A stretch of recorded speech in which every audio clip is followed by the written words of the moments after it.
Merci la chorale. Nous vous saluons dans le nom précieux de notre Seigneur Jésus-Christ. J'espère que vous allez bien. Est-ce que vous allez bien? Nous saluons également ceux qui nous suivent à la maison. Et comme d'habitude, nous leur demandons si possible de participer avec nous dans ce culte autrement, en partageant le lien du culte avec un ami, sur les statuts, sur les groupes Facebook, pourquoi pas, afin que nous puissions bénir un plus grand nombre de personnes. Amen.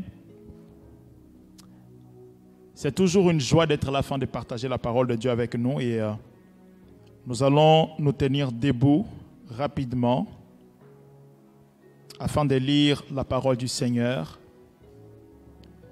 Et nous lisons dans le livre de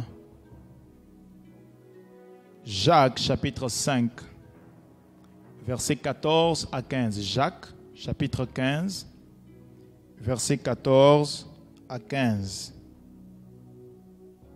Est-ce que vous y êtes? Pour ceux qui ont la Bible, est-ce que vous y êtes?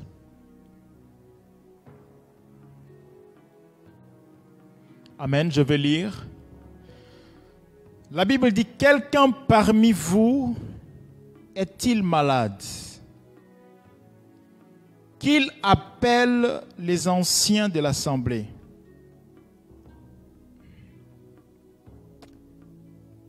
Dans notre siècle, on dirait, quelqu'un est-il malade? Qu'il prenne les Doliprane. C'est ça, non? Hein? Qu'il prenne l'aspirine. J'ai un médecin derrière moi. Qu'il prenne chloroquine. C'est ça, non? Mais ici, il dit, quelqu'un parmi vous est-il malade? Qu'il appelle les anciens de l'Église. Le premier réflexe de celui qui est malade, ce n'est pas les médicaments, c'est appeler l'ancien de l'Église. Afin que ce dernier fasse quoi? Et qu'il prie pour lui en loignant d'huile au nom du Seigneur. Et la prière de la foi, pas la prière juste, mais la prière de la foi sauvera le malade et le Seigneur le relèvera et s'il a commis des péchés, il lui sera pardonné. Amen. Nous pouvons prendre place. Quelqu'un parmi vous est-il malade? Ce matin, nous voulons encore bénir le Seigneur pour les personnes qu'il guérit et qu'il restaure parmi nous. Nous croyons à cette action de l'Esprit parmi nous et nous le disons merci.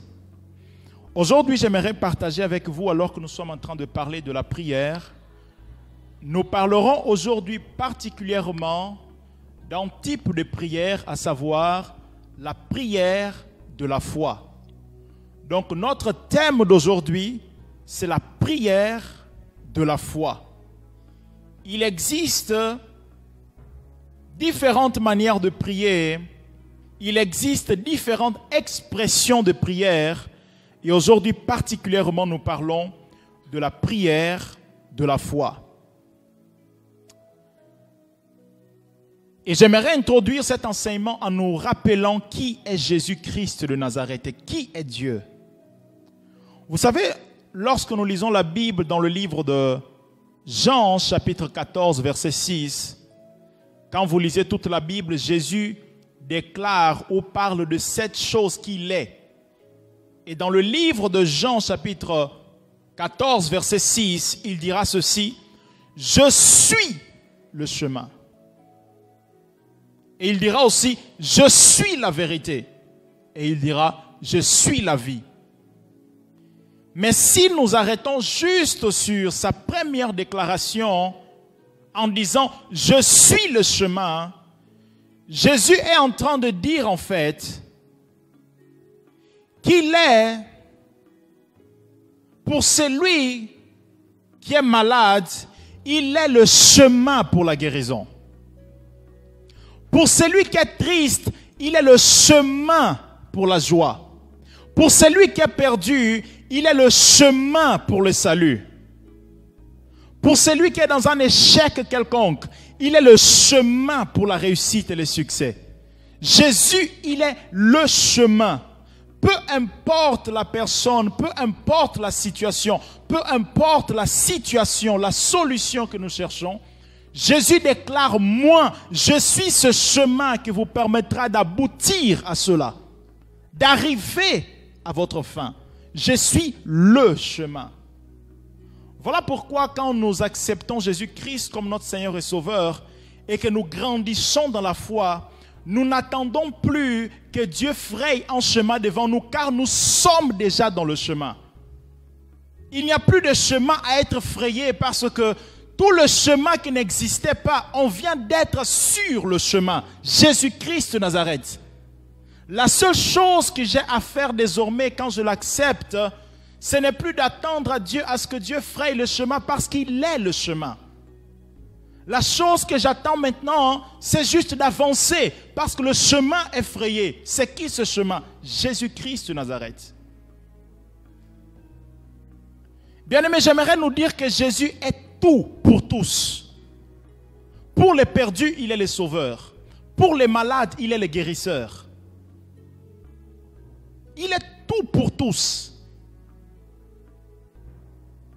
Et vous savez, tout le monde sur la planète Terre, tout le monde peut comprendre Jésus. Il n'y a pas une seule personne qui ne peut pas comprendre Jésus, qui ne puisse pas comprendre Jésus. Parce qu'il est simple à comprendre. Pourquoi? Parce que pour les boulangers, il est le pain de vie. Pour les biologistes, il est l'agneau de Dieu qui ôte le péché du monde. Pour les physiciens, il est la lumière. Pour les juristes, il est le soleil de justice, il est l'avocat. Pour les médecins, il est le guérisseur. Il n'y a pas une seule personne qui ne puisse pas comprendre Jésus. Parce que toute chose ramène à lui. Et j'aimerais nous dire que Jésus, il est le tout-puissant et le tout-suffisant. Il n'y a pas une seule chose qui puisse se tenir devant lui. Un jour, alors qu'il devrait aller à la croix, les hommes qui le cherchaient pour mettre la main sur lui, il était en train de prier, les hommes le cherchaient. Et il s'est présenté devant ces hommes. Et quand il se présente devant ces hommes, il tombe par terre. Et ce même Jésus-là habite en nous. Bien aimé, quand les défis, quand les circonstances difficiles se présentent devant nous, la chose que nous avons à faire, c'est de nous présenter devant cette situation ou ce défi. Et alors que nous présentons devant cette situation ou ce défi, cela tombe à cause de la présence de Jésus qui est en nous, devant qui tout genou fléchit. Voilà pourquoi David a dit à Goliath, « Goliath, tu viens contre moi, ne pense pas que je serai bras croisés. Tu viens contre moi, ne pense pas que je vais murmurer. Tu viens contre moi, ne pense pas que j'aurai peur. Tu viens contre moi, ne pense pas que je vais me plaindre. Tu viens contre moi, ne pense pas que je serai dans ma chambre fermée. Tu viens contre moi, je viens contre toi. Et je viens contre toi au nom de l'Éternel. » Pourquoi David vient contre Goliath alors que Goliath est géant et Goliath est en train de venir contre lui? Parce que David a une présence qui l'accompagne, qui est bien plus grande que Goliath. Et il sait que cette présence peut renverser Goliath. Et c'est ce Jésus, cette présence-là qui nous habite. En Jean chapitre 4, verset 4 dit que celui qui habite en nous est plus grand que celui qui habite dans le monde. Est plus grand que celui qui est dans le monde. Il n'y a pas une seule grandeur qui soit plus grande que la grandeur de Dieu. Et quand on parle de la grandeur de Dieu, on parle du poids de Dieu. Il n'y a pas quelque chose qui puisse peser plus que Dieu. Dieu est le tout-puissant et rien ne lui est impossible.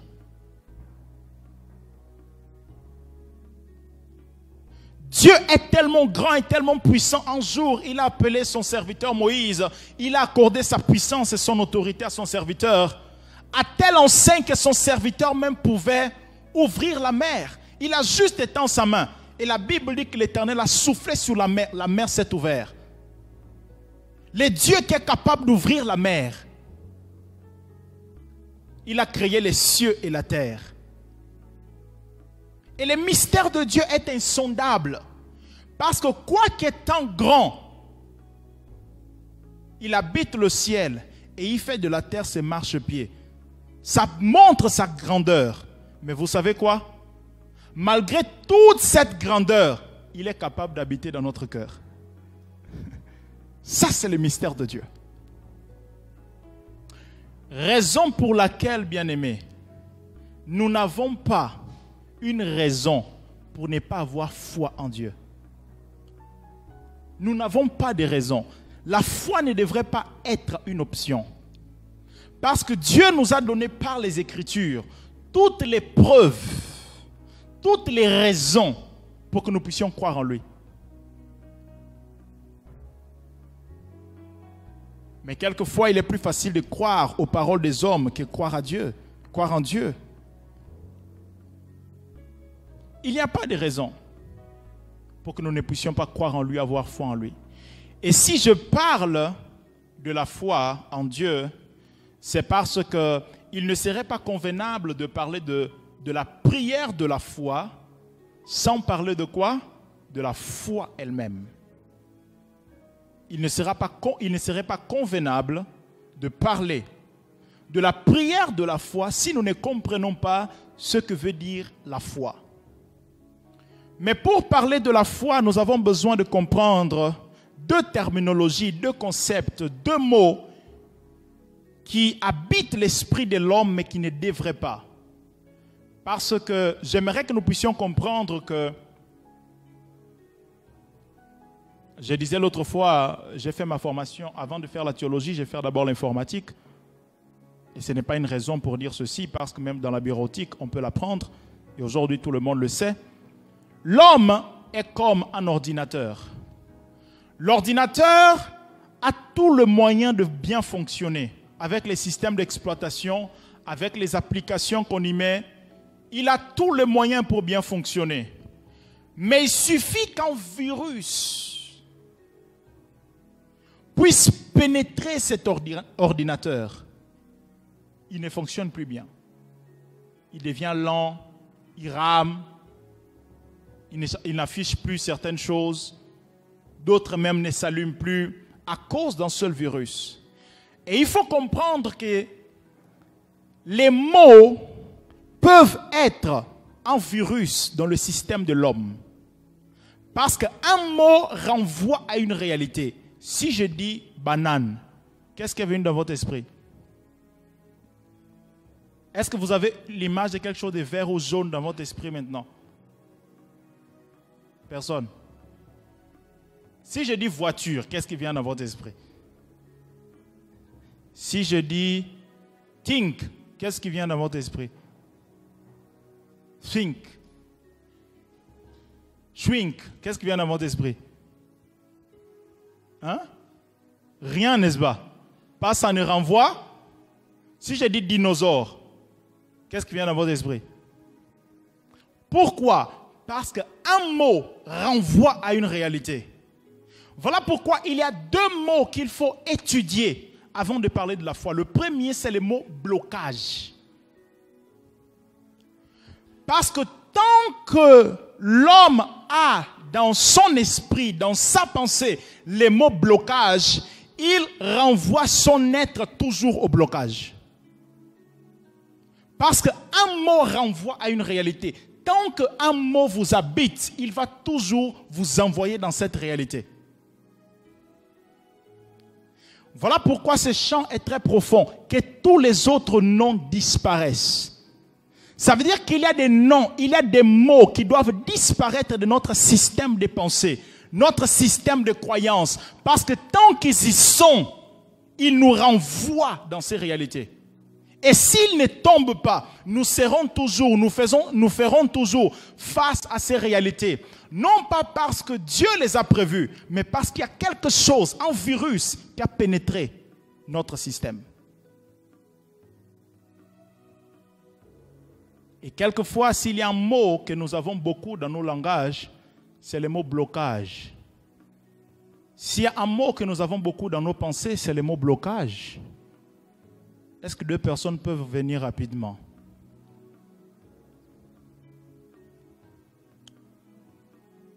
Est-ce qu'on peut mettre cette chaise ici? J'aime toujours donner des exemples avec 2 personnes, 3 personnes. Hein. Est-ce qu'on peut mettre cette chaise? Ivan, disons, toi, tu as 5 ans. Annelle, toi, tu as 20 ans. Mettez-vous devant, s'il vous plaît. Merci beaucoup. Non, toi, tu as même 3 ans. Toi, tu as 20 ans. C'est juste un exemple. Hein. Et j'ai dit, Ivan, soulève-moi cette chaise. Tu as 3 ans. Hein? Hein? Pourquoi tu ne peux pas? Soulève, non? Toi, tu as 3 ans. N'oublie pas que tu as 3 ans. Soulève la chaise. Tu as 3 ans, tu as... Ton 3 ans n'est pas bon. Quelqu'un qui a 3 ans, quelqu'un d'autre qui a 3 ans. Parce que 3 ans d'Ivan ici, c'est suspect. Hein? Est-ce qu'un enfant qui a 3 ans serait capable de soulever cette chaise? Mais comment toi tu soulèves? Hein? Hein? Non, je veux que tu soulèves. Il ne peut pas. Maintenant, toi, tu as 20 ans. Annelle, soulève-moi la chaise. Déplace avec la chaise. Reviens avec la chaise. Dépose la chaise. Remets-la à sa place, s'il te plaît. Merci. Est-ce que la chaise a été un problème pour être soulevée? Merci, vous pouvez prendre place. Est-ce que la chaise a été un problème pour être soulevée? C'est quoi le problème? Hein? C'est la personne, n'est-ce pas? Les blocages n'existent pas. Ce qu'on appelle blocage est un langage, un indicateur pour dire il te suffit de grandir. C'est un indicateur, un langage pour dire si ta foi augmente de niveau, ça ne sera plus jamais une difficulté pour toi. Donc, les blocages lui-même n'existent pas. C'est une réalité, c'est quelque chose qu'on a conçu pour nous empêcher de grandir. Quand vous faites face à quelque chose que dans votre subconscient vous voulez appeler blocage, n'appelez pas ça blocage, dites « Oh Seigneur, merci, car tu viens de me mettre devant quelque chose qui me dit de grandir. » Parce que Dieu parle tantôt d'une manière, tantôt d'une autre. Et il y a des circonstances où quand vous faites face à cela, Dieu n'a plus besoin de vous dire progressons vers la maturité. Tu comprends seulement que ici, là, progressons vers la maturité. C'est pour cela que pour les uns, certaines choses c'est facile et pour les autres, ce n'est pas le cas. Ce n'est pas parce que lui, il est spécial, non. Il a juste grandi. Sa foi est juste à un autre niveau. Donc, bien aimé, la première chose à enlever de la tête, les blocages n'existent pas. Quand vous voulez opérer dans la foi, cela doit être ôté. C'est un virus, ça doit être ôté. Le blocage n'existe pas. Peu importe ce que je désire faire, il n'y a pas un blocage pour ça. Il n'y a pas de routes qui sont fermées, il n'y a pas de portes qui sont fermées. Tout est ouvert devant moi, tout. Et j'avance. Et quand je trouve quelque chose qui semble être difficile, ici je dois grandir. Premier mot à enlever. Le deuxième mot à enlever, c'est le mot impossible. Vous savez, l'impossible est un mot utilisé par des personnes qui ont tenté de faire quelque chose, mais qui n'ont pas pu le faire. Ils appellent ça impossible. C'est ça impossible. C'est juste que quelqu'un avant a essayé de le faire, il n'a pas pu le faire et il appelle ça maintenant impossible. La question, y aurait-il quelque chose qui serait si grande que Dieu ne soit pas capable de faire? Alors pourquoi dire impossible? Je vais nous donner cet exemple pour que nous puissions comprendre que l'impossible n'existe pas non plus. 2 personnes ont besoin d'un papier urgemment.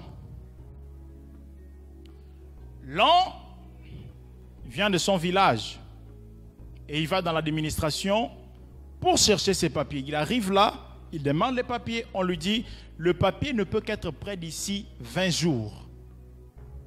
Il va rentrer à la maison. Il va dire à la famille, je n'ai pas pu obtenir parce que les papiers ne peuvent qu'être prêts d'ici. Mais est-ce que tu... Non, on a dit c'est après. Donc c'est impossible de l'avoir maintenant. Maintenant, un autre vient, le fils de la présidente de la République arrive. Au même endroit. Il a besoin du même papier. Et selon la procédure, le papier ne peut qu'être prêt 20 jours après. Et il arrive dans cet endroit. Il est le fils du président. Qu'est-ce que vous pensez qui va arriver? Hein? Il aura son papier, n'est-ce pas? Mais c'était impossible, non? D'avoir à 20 jours.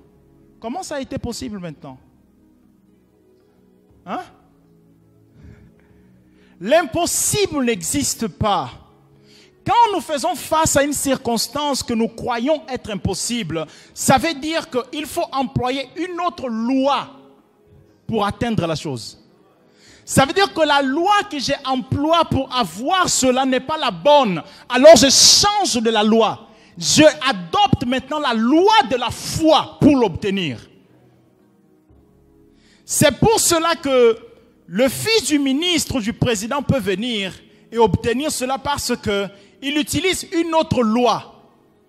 Pas la loi de la demande, la loi de la renommée. Et cette loi lui permet d'avoir ce que est impossible pour l'autre parce qu'il a employé une autre loi.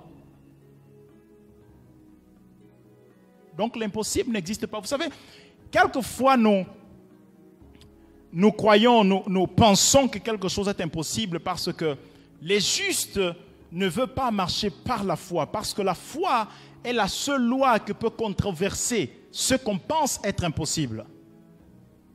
Et marcher par la foi veut dire deux choses, pas une seule chose. Marcher par la foi veut dire croire que rien n'est impossible à Dieu. 1. 2. Croire que tout est possible à celui qui croit.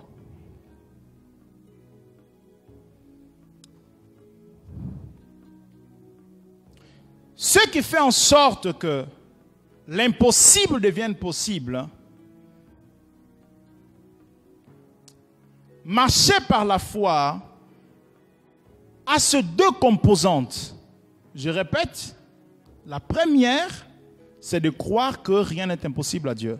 La deuxième, c'est de croire que rien n'est impossible à celui qui croit, ou encore, rien n'est impossible à moi lorsque je crois. Rien m'est impossible lorsque je crois. Et j'aimerais nous dire que c'est là où nous trébuchons. Parce que tous les chrétiens savent et convaincus que rien n'est impossible à Dieu. Mais très peu savent et sont convaincus que rien n'est impossible à eux. Bien aimé, il ne suffit pas de croire que rien n'est impossible à Dieu pour que l'impossible devienne possible. Il faut encore croire que rien m'est impossible au moment où je crois. Vous savez, si vous ne croyez pas que rien n'est impossible à vous, vous ne serez pas capable d'aller au-delà de vos limites. Parce que vous attendrez seulement à Dieu, parce que rien n'est impossible à lui. Alors je m'adresse à lui et je m'attends, je croise les bras et je reste dans mon coin en attendant que quelque chose se passe. Mais il faut ces deux composantes. Je crois que rien n'est impossible à lui. Je crois que rien m'est impossible. Alors je peux aller au-delà de mes limites. En allant au-delà de mes limites, je fais appel à la puissance de Dieu pour qu'en allant au-delà de mes limites, j'aie les résultats au-delà de mes actions. Peu importe les domaines. Il faut que notre église soit une église où les étudiants commencent à dire: il m'est pas impossible d'avoir 18. Il m'est pas impossible d'avoir 20. Il m'est pas impossible. Je veux commencer à aller au-delà de mes limites. Il faut que nous commencions à dire: il m'est pas impossible de prier de minuit à 7 heures. Il m'est pas impossible. Il ne m'est pas impossible, même si l'Église ne décrète pas une veillée ou un temps de jeûne, il ne m'est pas impossible de le prendre moi-même et être en intimité avec Dieu. Il ne m'est pas impossible. Il ne m'est pas impossible, quoiqu'étant étudiant, d'acheter mon appartement. Il ne m'est pas impossible. Il ne m'est pas impossible, quoiqu'étant étudiant, d'envoyer des cadeaux à mes parents au pays parce que je veux les honorer maintenant. Il ne m'est pas impossible. Il faut que nous commencions à intégrer cela dans notre esprit. Ce n'est pas impossible. Et quand cela est dans notre esprit, tout devient possible. Alors, pour parler de la foi, les mots blocage et les mots impossible doivent disparaître. Maintenant, c'est quoi la foi? Dans le livre de Hébreux chapitre 11, n'est-ce pas? Verset combien? Verset 1, la Bible dira quoi? Or, la foi est une ferme assurance de choses qu'on espère et une démonstration de celles qu'on ne voit pas.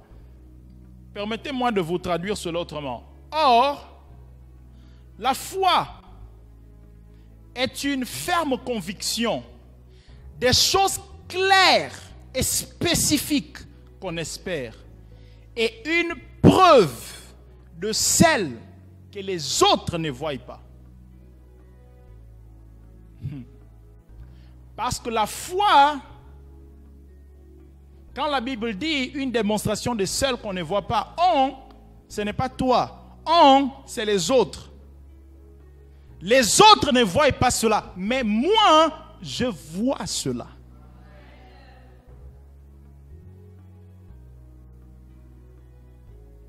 Parce que, vous savez, Abraham, son nom c'était Abraham ensuite. Vous savez, quand Dieu veut changer des choses dans votre vie, il peut changer également votre nom.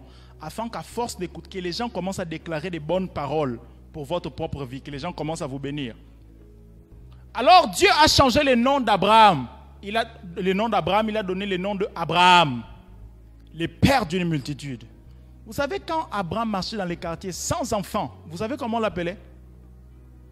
Père d'une multitude, comment tu vas?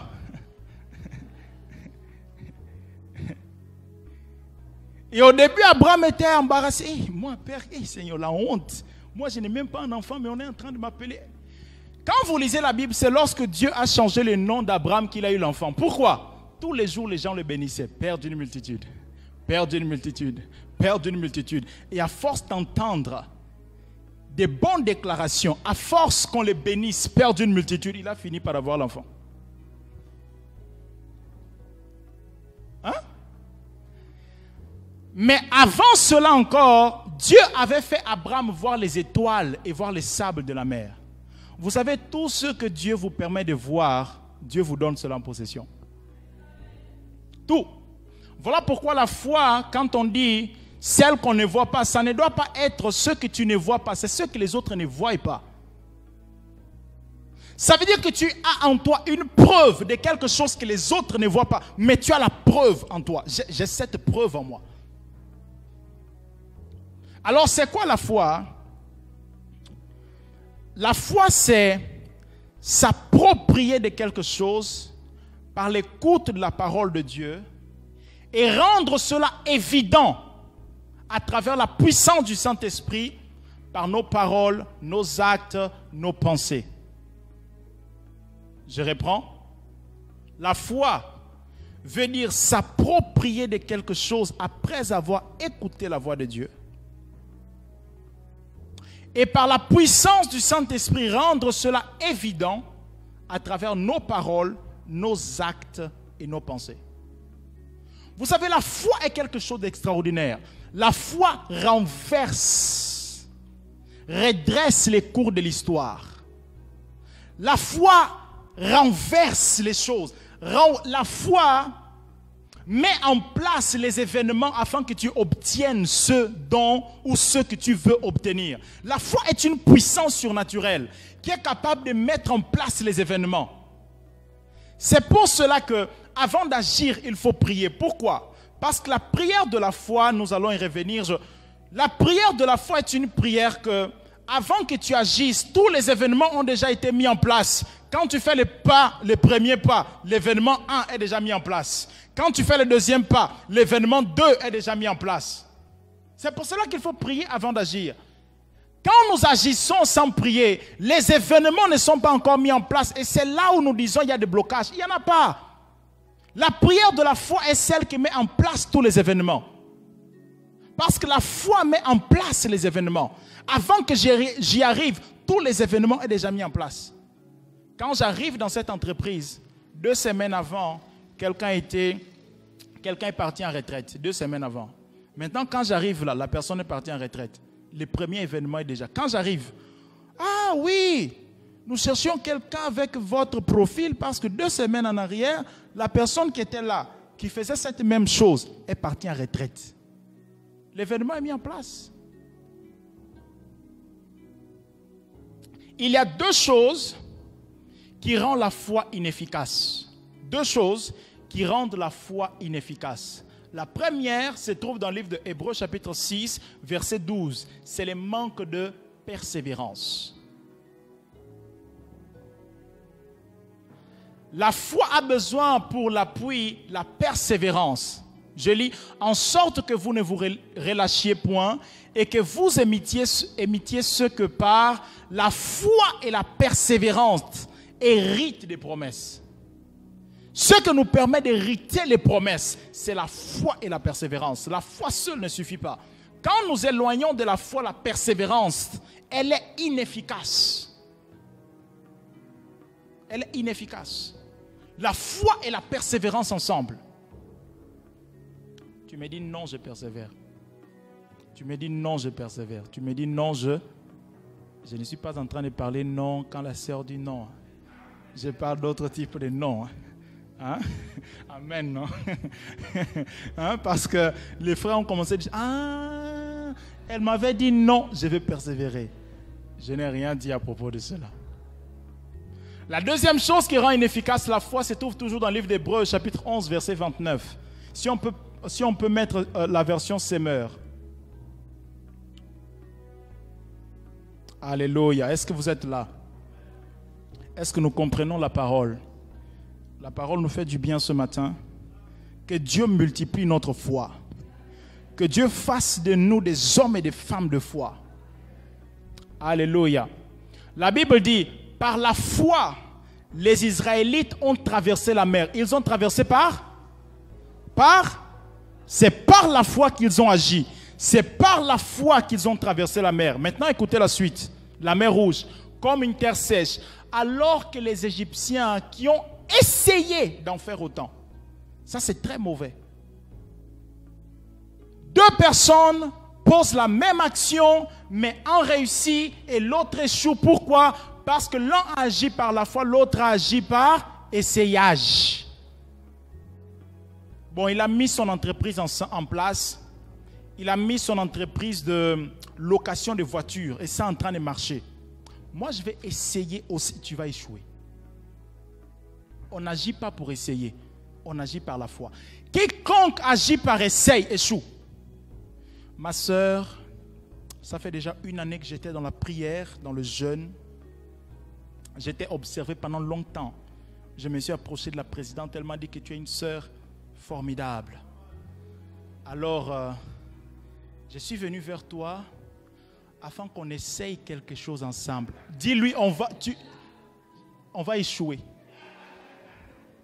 Je ne veux pas qu'on essaye quelque chose ensemble. Parce que celui qui essaye échoue. Tu sais, depuis là on est ensemble et je ne te parle pas du mariage parce que je veux d'abord qu'on essaye pour voir. C'est perdu d'avance. Dis-lui, hey, on se sépare aujourd'hui, pardon. Si c'est essayé, c'est perdu d'avance. La Bible dit, ils ont essayé, ils ont échoué. N'agissez pas pour essayer. Bon, je vais aller voir pour essayer. Je ne travaille pas, je vais quand même essayer de déposer les CV. Hein. Échouer d'avance. Et beaucoup de personnes ont cette terminologie en tête. Je vais essayer, j'essaye pour voir. On ne sait jamais, hein, la chance. échoué d'avance. On n'agit pas pour essayer. On agit parce qu'on est convaincu du résultat. On a la preuve que les résultats existent. Donc on agit à cause de cette preuve. Pas pour essayer. Et combien de personnes essayent? Combien de personnes essayent? N'essayons plus. Agissons pour produire les résultats et pas pour essayer. Et toujours en parlant de la foi, il y a une différence, et je finis par là, on va parler de la prière de la foi. Il y a une différence entre la foi et la confiance. Quand nous lisons la Bible, ces deux terminologies, ces deux termes veulent dire à un moment donné la même chose, mais il y a une nuance entre la foi et la confiance. Il y a une nuance. C'est quoi la confiance? La confiance nous permet d'espérer en Dieu à cause des témoignages que nous avons entendus de lui. Pourquoi j'ai confiance en Dieu? Parce que Dieu a déjà guéri, Dieu a déjà ouvert la mer, Dieu a déjà fait plein de choses. Alors, sous base de toutes ces choses-là, je peux avoir confiance en Dieu. Donc, la confiance renvoie au fait d'espérer, renvoie à l'espérance. La foi renvoie au changement. Nous avons besoin de confiance pour espérer en Dieu. Nous avons besoin de la foi pour changer quelque chose. Nous avons besoin de la confiance pour obtenir un même résultat de celui que Dieu a produit hier. Vous comprenez ça? Nous avons besoin de la confiance pour obtenir de Dieu le même résultat que ce qu'il a fait hier. Mais nous avons besoin de la foi pour obtenir de Dieu un résultat qu'il n'a jamais fait avant. La foi, c'est pour quelque chose que Dieu n'a jamais fait avant dans ma vie ou dans le milieu où je me trouve. Il n'a jamais fait cela auparavant. Donc là, je n'ai pas besoin, là, ce n'est pas la confiance, là, c'est la foi. Parce que j'ai besoin qu'il le fasse pour la première fois. Vous savez, quand vous entendez déjà que les gens réussissent dans un domaine, c'est facile de se lancer dans ce domaine. Maintenant, quand personne n'a réussi dans ce domaine, qui va se lancer? Qui? En ce moment-là, nous avons besoin de la foi pour réussir. Parce que personne d'autre avait réussi dans ce domaine. C'est la foi, pas la confiance. Et j'aimerais nous dire quelque chose de magnifique avec Dieu. Et ça doit augmenter notre foi ou augmenter notre niveau spirituel, nous conduire davantage à la maturité. C'est que Dieu, il est le même hier, aujourd'hui, éternellement. J'aimerais nous dire ceci. Si Dieu a déjà fait quelque chose dans votre vie une fois, il est capable de le faire toutes les autres fois. Si par votre vie, Dieu a déjà guéri un malade une fois, il est capable de continuer à le faire toujours. Parce qu'il est le même hier, aujourd'hui, éternellement. Il ne fait pas quelque chose dans le passé. Il ne veut pas qu'on parle de lui dans le passé. Il veut qu'on parle de lui hier. Il veut qu'on parle de lui aujourd'hui. Il veut qu'on parle de lui éternellement. Il est immuable. Il ne change pas ce qu'il a fait hier. Il le fait aujourd'hui. Si Dieu a déjà sauvé une âme par votre vie au pays, ne dites pas au Maroc, c'est différent. Il est capable de continuer à le faire. Parce que ce qu'il a fait hier, il continue à le faire aujourd'hui. C'est ça la confiance. C'est ça la confiance. Et nous avons besoin de la foi pour faire quelque chose de nouveau avec Dieu et pour apporter un changement. Donc, après avoir vu la foi, nous sommes sur le point de finir. Revenons sur notre texte après avoir vu la foi. C'est quoi donc la prière de la foi? La Bible dit, quelqu'un parmi vous est-il malade qu'il appelle les anciens de l'église ou les anciens de l'assemblée et qu'il prie pour lui en loignant d'huile au nom du Seigneur. Et la prière de la foi sauvera le malade. Bien-aimé, la prière de la foi est une prière qui porte un résultat clair, palpable, conséquent. La prière de la foi est une prière qui n'échoue pas. J'aimerais nous dire que notre prière est puissante pour renverser les forteresses. Notre prière est puissante pour guérir les malades. À partir de maintenant, quiconque est malade devant nous, n'ayons pas peur de prier pour cette personne afin qu'elle soit guérie. Parce que la prière de la foi guérit les malades. Vous savez, la prière est si puissante qu'il y a un homme dans la Bible qui s'appelle Jabez. Qui a déjà entendu son histoire? J'aime tellement cette histoire parce que la prière de cet homme m'a toujours bouleversé. Et vous n'allez pas croire que Dieu l'a exaucé. Je vous assure que vous n'allez pas croire. Je vous assure que vous direz que ce n'est pas possible. Voici la prière de Jabez. Il a dit, Éternel, éloigne de moi les malheurs, afin que je ne souffre pas. Vous savez ce que la Bible dit? L'Éternel exauça. Un homme qui a demandé à Dieu, il a eu le courage, l'audace, il a observé le monde, il a vu que les gens souffrent, il a vu qu'il existe des malheurs. Il s'est tenu devant Dieu, il a dit d'accord, les malheurs existent, c'est vrai. La souffrance existe, c'est vrai. Mais moi personnellement, voici ce que je te demande. Éloigne de moi les malheurs, afin que moi, je ne souffre pas. Et Dieu l'a exaucé. Ça veut dire que tout au long de l'existence de cet homme, il a vécu sans souffrance, sans malheur, parce que l'Éternel l'a exaucé. Est-ce que c'est possible ça? Hein? Regardez vos visages, regardez. En Chronique chapitre 10, 4-10 plutôt. Il n'a pas souffert. C'est ce qu'il a demandé à Dieu et Dieu l'a exaucé. Est-ce que nous comprenons la puissance de la prière? Il y a un livre que j'aime beaucoup lorsque les Coréens prient. Voilà, les textes affichés pour qu'on ne puisse pas dire j'ai inventé, c'est là-bas. Il y a un livre que j'aime beaucoup lorsque les Coréens prient. Vous savez, c'était un moment de communisme, ils étaient beaucoup persécutés, ils ne pouvaient pas se rassembler, des chrétiens ne pouvaient pas se rassembler. Et chacun restait chez lui en train de prier pour le réveil. Et ils priaient chez eux. Ils priaient beaucoup. Et un moment est arrivé, une saison est arrivée, les choses étranges ont commencé à arriver. Ils restaient chez eux, ils priaient. Et l'un est à la maison, il est en train de prier. Il sent dans son cœur d'aller dans un lieu. Il part là-bas. L'autre est en train de prier chez lui. Il reçoit une parole de connaissance qui lui dit d'aller dans le même endroit. Il part là-bas. Un autre reçoit la même chose. Et ils se rassemblaient dans le même lieu. Plus de 50. Et ils priaient, ils faisaient les cultes. Non pas parce qu'ils se sont appelés. Non pas parce qu'ils se sont envoyés des messages, mais parce que chacun était chez lui en train de prier et ils ont reçu le message de la part de Dieu d'aller dans cet endroit. Et lorsque chacun est allé, ils se sont vus, ils ont fait le culte, ils sont rentrés chez eux. Par la prière. C'est extraordinaire. Un autre jour, la même chose s'est produite. Ils se sont retrouvés dans un autre endroit maintenant pour prier. Et cet endroit-là, ce n'était pas loin de la rivière. Et lorsqu'ils étaient en train de prier, dans la brousse, les policiers sont venus.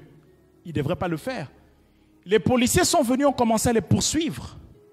Et ils ont commencé à courir pour fuir. Et lorsqu'ils arrivent devant la rivière, avant de se rendre compte, ils étaient déjà en train de courir sur l'eau. L'histoire vraie en Corée. Ce sont les témoignages des chrétiens. Mais c'était des hommes et des femmes qui priaient. Et qui avaient compris le mystère de la prière de la foi. Comment quelqu'un peut autant prier? Ou il est persécuté, il voit l'eau, il commence à courir. Il veut s'arrêter, mais il se voit déjà en train de courir sur l'eau. Ils se sont tous échappés, personne n'a été pris. La prière est dangereuse. Il y a un homme, Wesley, John Wesley, en Angleterre.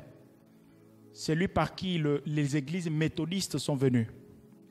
La reine de l'Angleterre avait dit à son époque, « Je n'ai pas peur des chars de la Russie, mais j'ai peur de la prière de John Wesley.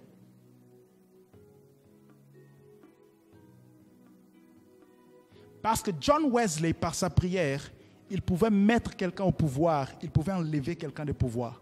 Chez lui, en train de prier. John Wesley. Alors la reine avait dit, je n'ai pas peur des chars de la Russie, mais j'ai peur de la prière de John Wesley. Que notre église soit une église des hommes et des femmes qui prient.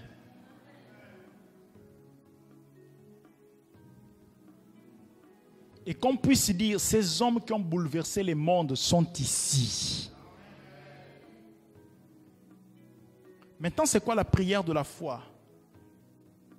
Je vais aller vite. La prière de la foi qui sauve les malades, c'est quoi? Premièrement, je ne veux pas tout partager. La prière de la foi est une prière qui est précise et objective. Une prière précise et claire. Vous savez, des fois, nous prions, nous sommes dans la présence de Dieu. Père, bénis-moi au nom de Jésus. Seigneur, je veux que tu me bénisses. C'est vague. Vous savez combien de bénédictions existent dans la Bible? Quand Dieu te dit que je te bénisse, comment? Quoi faisant? C'est quoi précisément? Et c'est comme ça quelquefois on prie. Seigneur, bénis-moi. Ou encore, Seigneur, que je réussisse, que je réussisse. Réussir pour toi veut dire quoi? La prière n'est pas précise. Seigneur, bénis le Maroc. Alléluia. Bénis le Maroc. Bénir comment? En faisant quoi? La prière de la foi est une prière qui est précise et claire.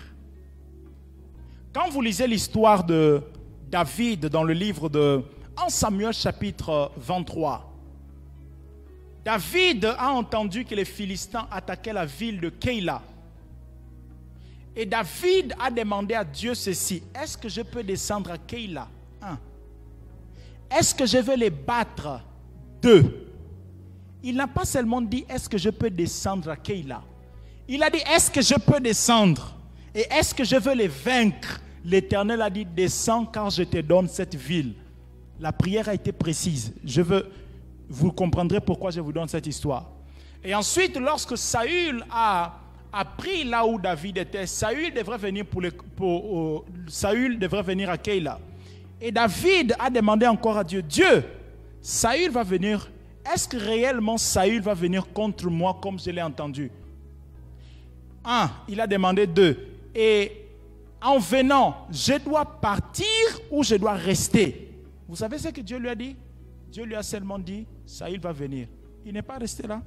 Il a dit, Dieu, je t'ai posé 2 questions, non? Pardon, je t'ai demandé, est-ce que Saül va venir ou pas? Est-ce que je dois rester à Keïla ou partir? Et tu me réponds seulement, il va venir. Pardon, dis-moi, est-ce que je dois partir ou rester? L'Éternel lui a dit, pars. Les gardes de Keïla ici que tu viens de délivrer, ils vont te livrer. Tu n'as qu'à fuir.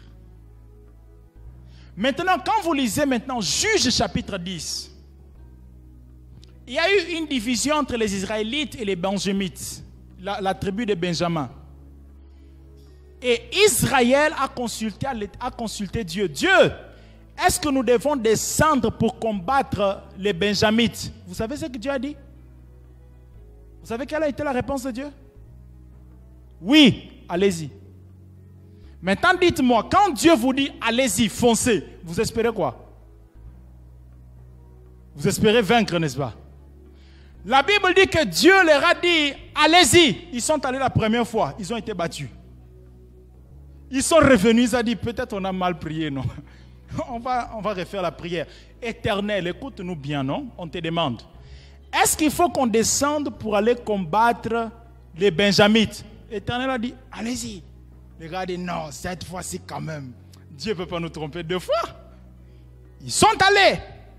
On les a battus. Et bien plus grave qu'avant, ils sont venus pour une 3e fois.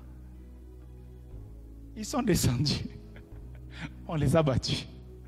Vous savez quoi? Parce qu'ils n'ont pas demandé à l'Éternel, est-ce que nous devons descendre? Est-ce que nous aurons la victoire?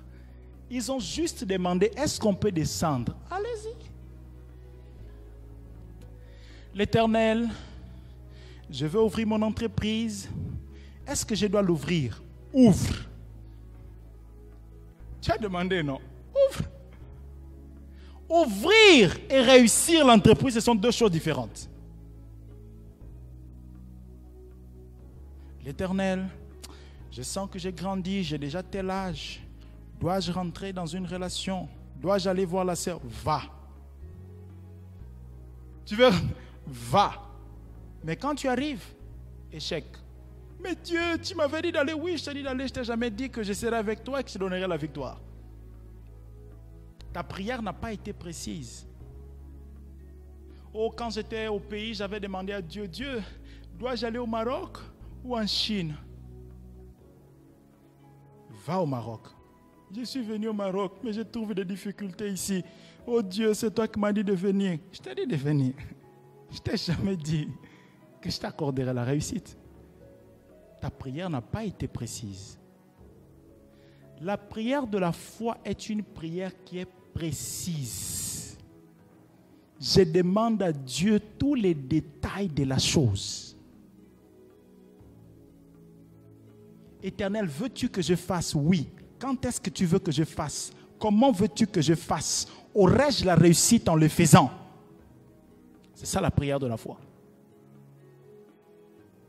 Les prières vagues est une preuve qu'on n'a pas la foi. Les prières vagues, c'est une preuve qu'on n'a pas la foi. Et les prières vagues, quand Dieu agit, tu ne sais même pas si c'est lui ou si c'est les circonstances de la vie. Tu ne sais pas parce que, bon, tu as juste prié et tout peut arriver. Il n'y a que la prière de la foi qui peut nous rassurer que c'est réellement Dieu qui agit. Réellement Dieu.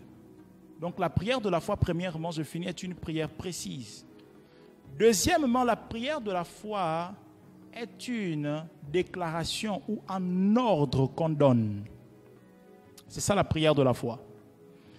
Et vu que le cadre ici, le contexte, c'est le contexte de le malade, la prière de la foi ne consiste pas, Père, guéris-les, au nom de Jésus, sois guéri, oh Père éternel, regarde sa maladie, guéris-les, au nom de Jésus. Ce n'est pas ça la prière de la foi. La prière de la foi, c'est lève-toi et marche. La prière de la foi, c'est prends ton lit et marche. La prière de la foi, c'est que tes yeux s'ouvrent. C'est un ordre qu'on donne. C'est une déclaration qu'on fait. Et quelquefois dans le ministère de guérison de malades, on échoue parce qu'on n'applique pas la prière de la foi. Seigneur, fais-le au nom de Jésus. Allez-y, Père. Au nom de Jésus. La prière de la foi est un ordre. Et s'il y a quelque chose que nous sommes en train de perdre malheureusement en tant que chrétiens, c'est la capacité à ordonner, à commander. Il faut que cela revienne à l'Église, c'est à nous, la puissance de la parole.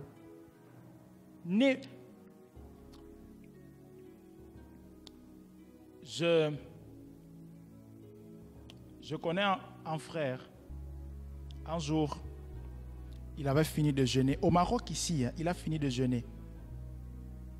Il avait cuisiné.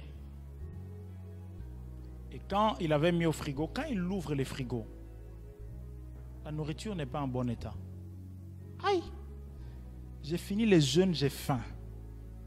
J'ai pris le thé, maintenant je vais manger, la nourriture n'est pas en bon état. Il a dit, nourriture, restaure-toi et reviens dans l'état bon là où tu étais. Ah, vous ne croyez pas. Il est allé prendre la douche. Il est venu. Il a mis la nourriture au feu. Parce que pour lui, j'ai déjà parlé.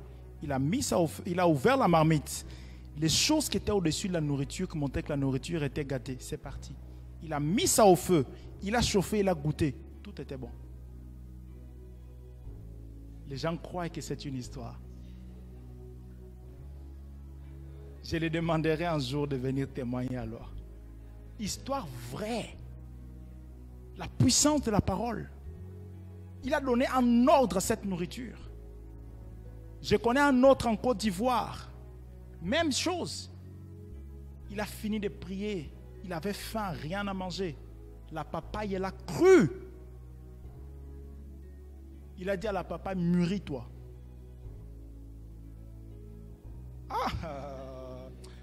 L'église est en train de penser que je raconte l'histoire. Or, les personnes sont vivantes, elles peuvent témoigner. La papaye s'est mûrie là où elle est. Il a cueilli, il a mangé. Mûr, pas vert, mûr.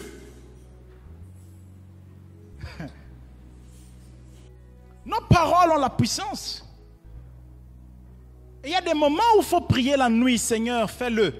Prions la nuit. Le matin est fait pour commander. La nuit est fait pour prier. Le matin est fait pour commander.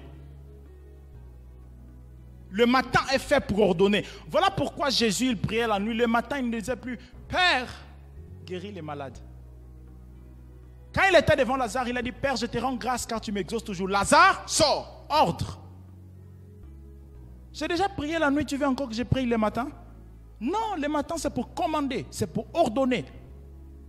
Il n'y a que ceux qui ne prient pas la nuit et que lorsque les matins arrivent, qui sont devant certaines choses, oh Jésus, oh Père, alléluia. Le matin est fait pour prier, la nuit est fait pour prier, faite pour prier, le matin est fait pour commander, pour ordonner. Et c'est ça la prière de la foi. Apprenons cela avec Josué, un homme dans l'Ancien Testament où le Saint-Esprit n'habitait pas. Le Saint-Esprit venait et partait. Et nous qui avons la plénitude de l'Esprit, il habite en nous. Nos prières sont dangereuses. Dis à toi-même, ma parole, mes paroles sont dangereuses. Je vais arrêter de dire des choses des gens parce que mes paroles sont dangereuses. Alléluia. Que le Seigneur bénisse sa parole. Et que nous puissions être une église qui sait prier par la foi, qui engage la prière de la foi, une prière qui est précise et une prière qui est en ordre, en commandement qu'on donne. Amen. Est-ce qu'on peut se tenir debout?